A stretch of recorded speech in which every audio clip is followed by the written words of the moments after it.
In the US, they carried out a research study. It was a questionnaire that looked at very many people. Actually, it wasn't academic, it was more journalistic. And this poll asked people to name their greatest fears. And then there are different fears of heights, of death, and so on. This was carried out in 73, in 1993, and 2003. In 73 and 93, what people feared the most was fear of presenting or fear of public speaking. And it was worse than spiders and darkness, and people would rather die than publicly speak. And in 2003, it was second in line. In Estonia, there is a training company who actually deals with relieving or mitigating this fear of public speaking. And they have used virtual reality. So people are not shocked by putting them actually in front of a crowd, but they put on a headset and it looks like they are sitting in front of a crowd of people. That is, of course, just one part of the therapy. But in any case, with the use of virtual reality, they become more accustomed to speaking in front of people. They say that everything that can be made digital will be made digital. I'm sure a lot of people haven't thought about it in the context of their own activities, at least not enough. Some things are like that today. When I need to change my headlight, I first and foremost go to YouTube and see how it's done. When I wanted to learn French, I didn't go to French courses. I downloaded an app that taught me French in the morning and at night. So the opportunities and the plethora of opportunities that the technical world offers us is definitely something we have to take into account. And this is something that our next presenter will tell us about. I am very happy now to give word over to Mart Laanpere. He is from the University of Tallinn, and he is a research fellow at the Digital Institute, a senior researcher in Tallinna University. And he will be talking about the digital competencies of adult educators in the 21st century.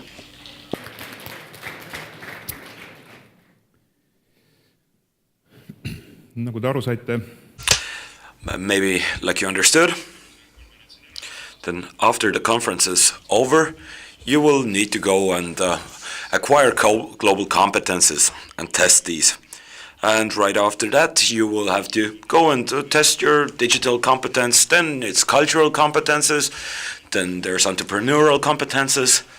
And there's a lot of different competences that follow.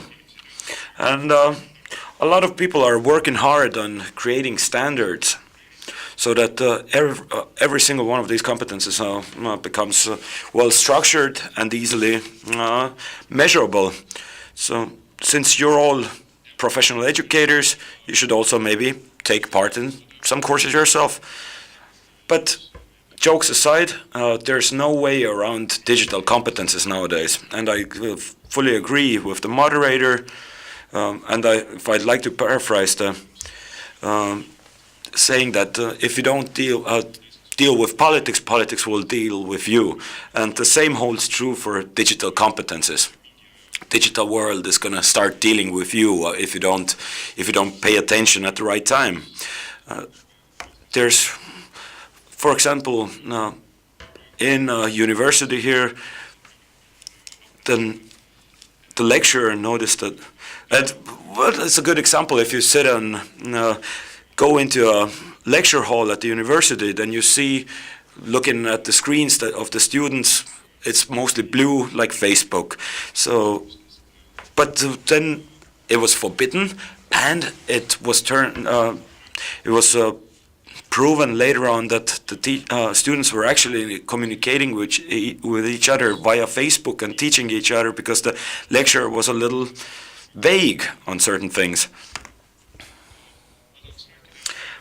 But I'd like to focus a little bit more about this in the context of the adult educators and what might be the digital competences of educators be in the 21st century, and how do you assess these and how do you accredit these. These are very much relevant to adult educators, and I am an educator myself, and I'd like to be really brief with my presentation here today, because I have 20 teachers from 8 different countries waiting for me at the Tallinna University that I've been training for an entire week now. So, like I said, you're going to have different competencies that you're going to be measured on in the future, but while I said it as a joke, there's a grain of truth to it. And what makes it all so complicated is that the term competence has been misinterpreted. Competence, I see, is, or for example, entrepreneurial competence, IT competence, is divided into small little things. So, for example, we have 40 different competences, 67 different skills, and etc. And you start measuring each one of these separately, then it makes it all very complicated and very hard. It is, I would rather say it's like a living organism, maybe like a frog. It has legs and a tongue and is slightly slimy and catches frogs. But those that want to divide up the competences say that this is the frog's skin and this is the circulatory system and these are the legs. But this is then a frog that's no longer capable of catching flies or mosquitoes. So as long as the frog is still hopping around, then it's a frog. And the same holds true for competence also. I see that the competence is a personal characteristic.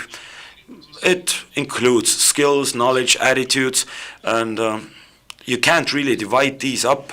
If you start taking the competence and you start only picking out the knowledge, then it's already something different. But these are these are characteristics that an individual possesses or needs to acquire in order to perform an activity within a specific context. Whereas performance may range from the basic level of proficiency to the highest level of excellence. So there's different levels of it. But it doesn't necessarily mean that every element of it is measured separately, but the entire performance. And of course this is hard to assess. And until this is assessed the same way as it used to be, where, for example, the master checked whether the apprentice is ready for something, that's competence. But if we start dividing all the skills up again, this leads us to troubles. So the context for this is the national strategy for lifelong learning, at least in Estonia. This digital turn is towards one-to-one computing.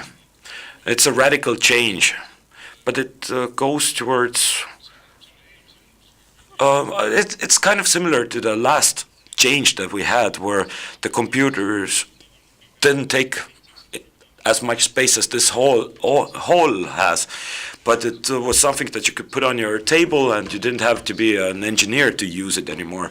And what this turn or change entailed is that all of a sudden every classroom had a computer, and also courses you could just sign up via the internet, and you used slides, and maybe some educators even use some web-based courses. But this is the second generation, and now we're in front of the next turn, so we don't need to go to a different computer class, and it means everyone has at least one computer, and they have a pocket computer, a smartphone. Some are trying to be an ostrich, stick their head into the sand and say, like, don't look at Facebook, put the computers away, and the other ones are already in the new part, where they try to look at how it's reasonable to actually take full benefit of the available technology. For example, Larissa brought an example.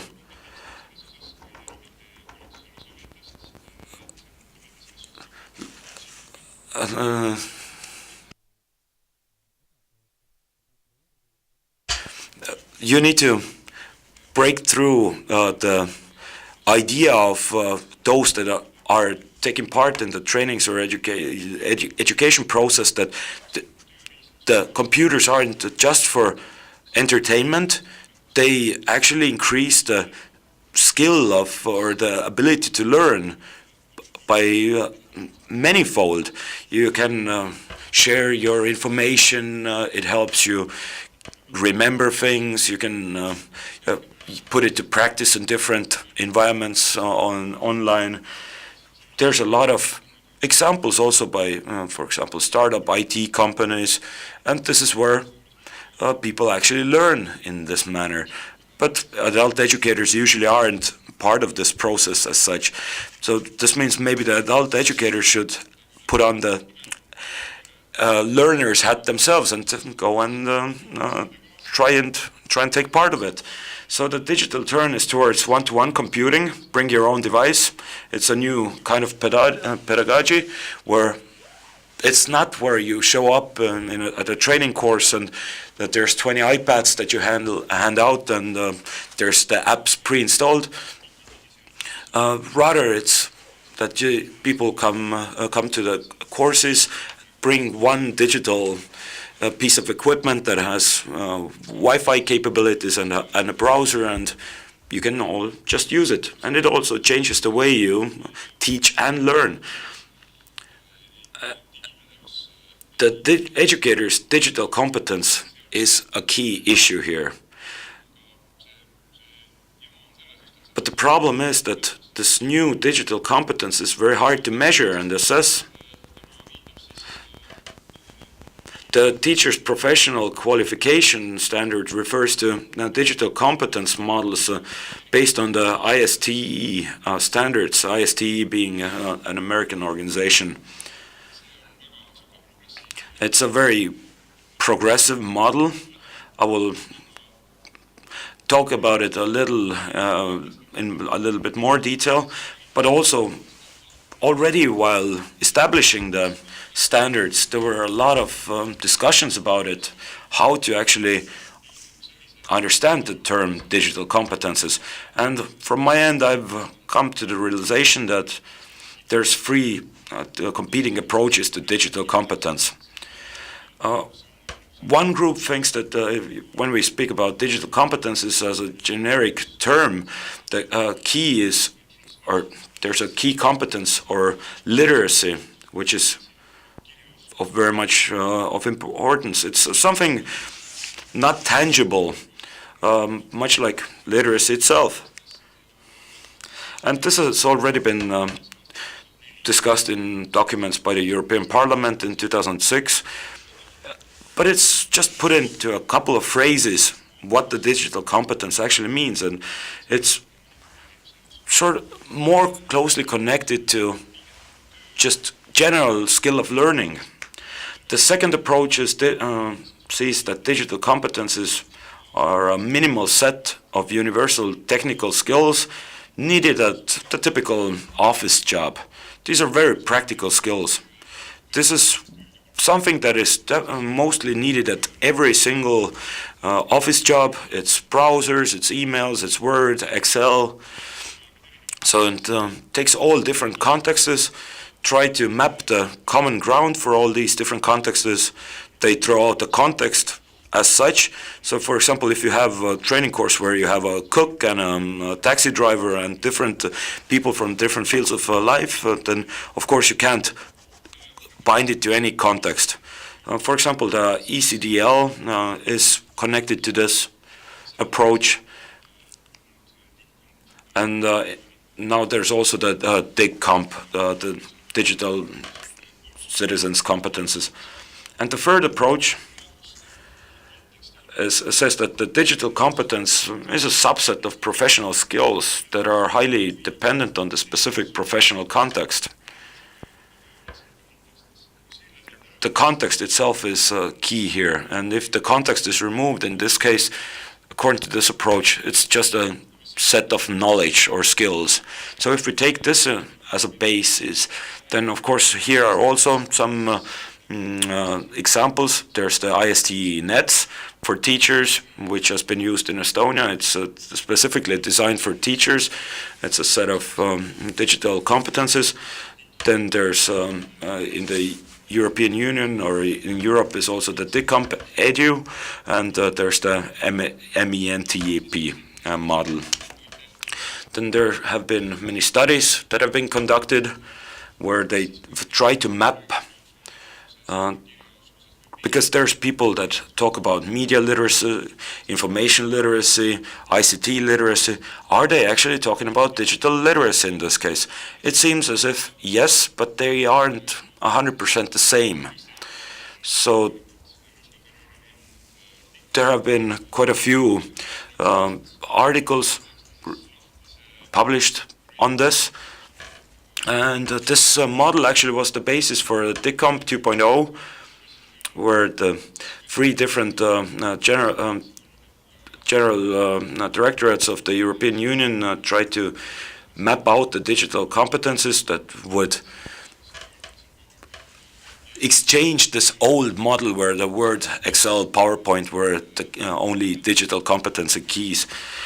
This had 5 different points to it. It was information and data literacy, communication and collaboration, digital content creation, safety and problem solving. This has been implemented in teachers training in some countries, but a lot of these things actually are kind of nice to have. Of course, it's great if you know this, but as an educator or a teacher, it is not necessarily necessary. For example, they need something maybe a little bit different. I will exemplify this by the ISTA model. It starts with, the competency starts with promoting and supporting the learning and creativity.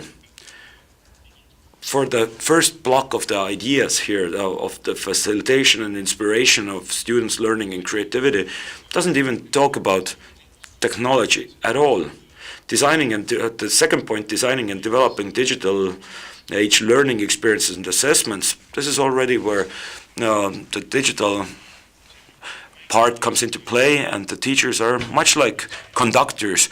They don't play an instrument necessarily themselves, but they stand in front of everyone and guide everyone so that music is actually played. And this is the model that we've been using in Estonia based on this. A working group put together a model of competences. Some people present were also part of this working group. Every competence in that model were graded from grade 1 through 5, and it was very much important for all the educators and the teachers needed to grade every single competency. There were 7 pages of PDF document, and many education technologists used it, but it didn't really work out that well in the end. And we also had a pilot project which was called Digital Me, and or Digimina, and based on this model, teachers first assess themselves, and then there were small little tests where you got assessed whether you actually are on level 1 or 2 or 3, and you couldn't assess yourself.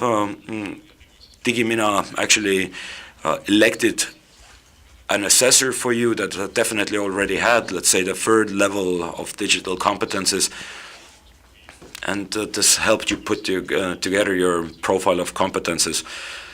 Both Digimina and underlying assessments were too heavy for educators' workload, both in self and peer assessment, and we decided together with the Tartu University to actually work it through again. We tried to make it a little easier, shorter. We had a number of research questions for relevancy, how the wording is understood, the software options, and also the scale, how suitable the 5-point scale was. Then we included a lot of teachers. We did a scenario-based participatory design. We tried to map out the typical users that would use this assessment environment. For example, you had educators with low self-efficacy, there's experienced educators, trainee teachers, school principals, teacher trainers, and we made focus groups in Tartu and Tallinn. First they had the self-assessment, where they also had to bring proof of their levels. When they said that they're on level 3, then you need some sort of proof at least for it. Then we had 4 120-minute focus group interviews in Tartu and Tallinn. We recorded and transcribed these interviews, and quite often it seemed as if the 5th level was much easier than the 3rd level for teachers. And quite often teachers have been really good pupils in schools. So of course they wanted to reach the 5th level, and that they didn't notice the 5th level actually means that you're a super expert and you're a really good trainer also in digital terms. So the 4th level didn't really find any use amongst the focus group. All those that responded said that the wording was complicated. There were quite a few literal translations. Then adding this proof that they needed to bring, they misunderstood it quite often.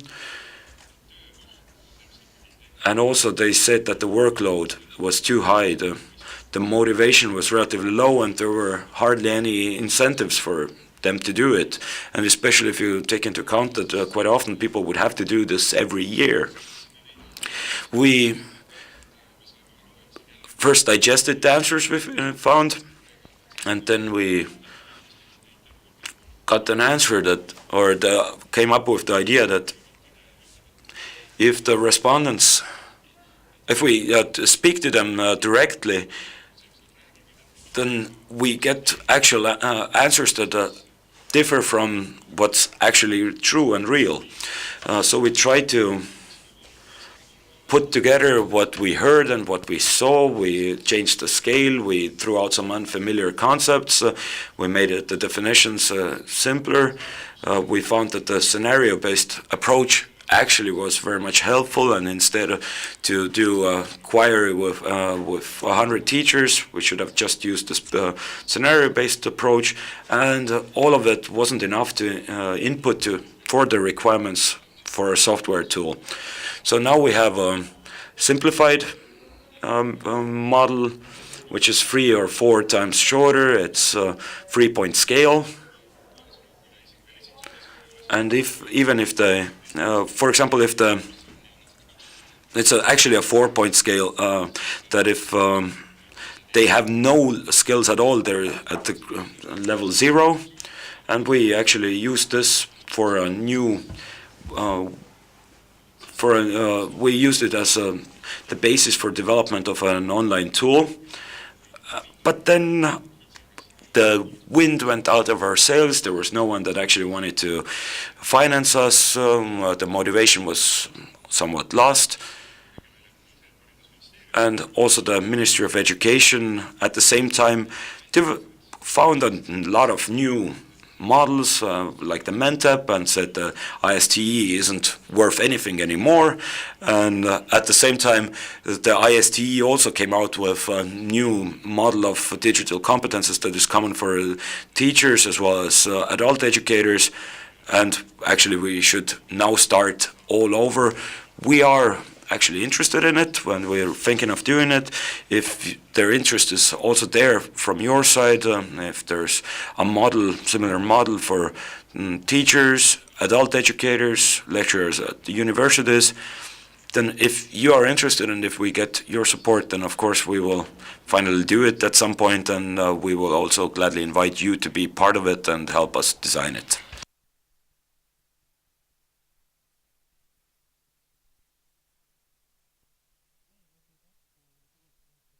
And as usual, 2 minutes for questions. And the small little change is that if before some tables said, we don't have any questions, then no, I won't let you off with this answer anymore. If you say that, I will just ask, what did you discuss for the 2 minutes then?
The 2 minutes are over now.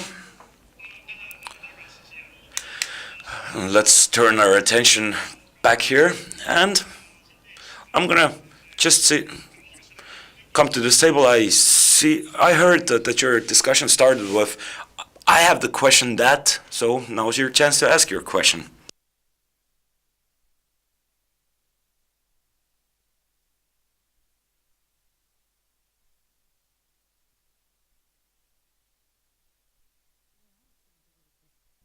Our discussion started actually from the point where one of our members of our table had taken these criteria of assessment just last night, and because she was interested in where they would fit in this model, but no one else of us has actually assessed themselves according to this model. And another person in our table had the question, how to get rid of this fear of the everything digital. It's pretty much the same as if you're scared of the dark and you need to go into the woods when it's dark, or if you're afraid of swimming, just go into the pool. You need to start step by step and slowly. It's being said that elderly people are afraid of it, but for example, if your grandchild has moved to Australia and the only option to have contact with them is Skype, then you start using it, and then they send some interesting links, and you start browsing the web, and you need to just start slowly. But of course, we need to do this reverse training where the egg teaches the chicken, so to speak. Let youngsters teach older people. Thank you for the highly professional presentation. We have a very practical question. How can we support, and who do we support?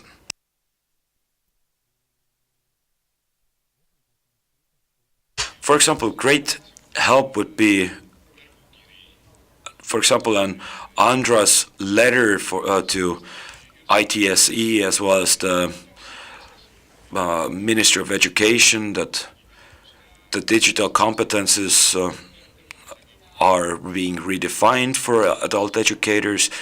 What's the current status? Just ask for information. That would be very much beneficial and helpful. Hopefully that will give them the push needed, because the situation at the moment is kind of absurd in the way that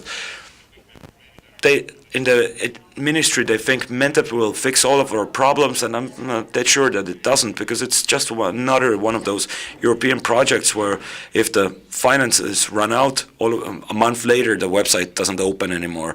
And I'm sure that in Estonia we can do it a lot better. Thank you for the interesting presentation. Our table had a question, just out of personal interest. We know that in 3 or 5 years, there's already completely new things that we need to deal with. But what are we going to see in 20 years? What will we be able to use in 20 years? Are we even needed then anymore? I'm not a clairvoyant. I am a mathematician and a physicist of the third generation already. So I don't believe in seeing the future. And for example, even weather forecasts are only true for the next 2 days. And if someone gives you a forecast for technology for 20 years, then it's definitely garbage, because there's not a chance that it holds true. Everyone was thinking that by year 2000 you would have robots and self-driving and flying cars, but no one could foresee Facebook happening. So let's just take it step by step. Of course, there are scientists that starting from the 60s have been trying to find smart systems that, to get rid of teachers and just use these. Everything up until now hasn't really worked, and I'm sure it will be the same also in the future. The key issue here is how will you actually start using technology and available resources as an educator. But there are already methods and materials for it. But there's certainly some innovators and technology fans amongst you, and you should just be brave enough to start using it and then invite them to share their experiences with everyone in conferences just like this. And within the next 3 years there will be a lot of changes already, I'm sure, but nothing is going to come in place of an educator or a teacher. It's rather to show the teachers who has advanced in front of everyone, who's fallen behind. It will help do group exercises in a whole different way. We just need to be open to the technology. Those that are interested in what we actually do, just come to our seminars. We have the biggest research group in the Baltics. We are working on new systems and testing new systems. But as you know, technology happens where money is, so we have been working mostly for foreign companies such as Volkswagen or British doctors, Austrian builders, different smart systems that have AI incorporated and that are technologically very advanced. It's all very much social, and we use a lot of new technologies. And another option is to just come and learn at our university. There is a lot of interesting that's happening within the scheme of lifelong learning. By 2020, we will already have many new things. The lifelong learning is, as you know, geared more towards formal learning, just to put focus on there. But it's always been the message, at least, or a part of the message. And I've been involved with it myself, so I know that all other sectors, adult education, etc., is very much welcome to take part of it and also use the new technologies that are being created within this realm. Just start a special interest group within Andras that will start working on the digital revolution for adult education. And we will have time for one last question. Thank you, Mart. Katrin Aedma, my name. I am a master's student in education technologies.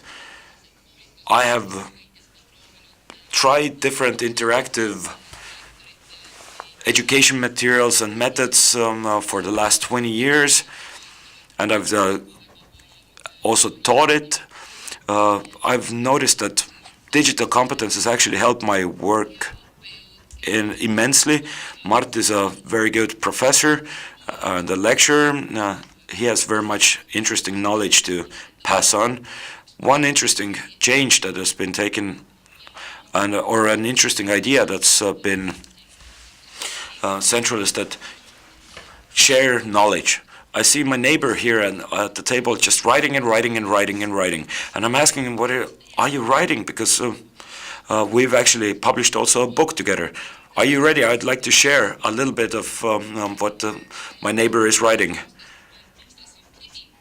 He answered my question that what he's writing. He said, I come from a big family. If I need to create, I need this buzzing around me.